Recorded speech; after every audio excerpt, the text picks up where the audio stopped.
राष्ट्रवादी पवार गटातून प्रस्थापितांना उमेदवारी न देता स्वाती जगताप यांना उमेदवारी द्यावी, मतदारातून मागणी.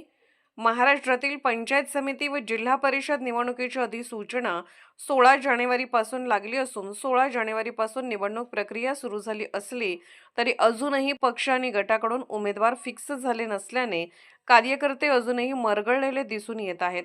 तर देशिंग पंचायत समिती गणातून सर्वसाधारण स्त्री राखीव असल्याने या गणातून राष्ट्रवादी शरद पवार गटातून, परिणामी रोहित पाटील गटातून अनेक इच्छुक उमेदवार असल्याचे दिसून येत असले तरी या निवडणुकीमध्ये प्रस्थापित उमेदवारांना किंवा त्यांच्या वारसांना उमेदवारी न देता नवीन खंबीर कार्यकर्त्यांच्या घरामध्ये उमेदवारी देण्यात यावी अशी मागणी केली जात आहे.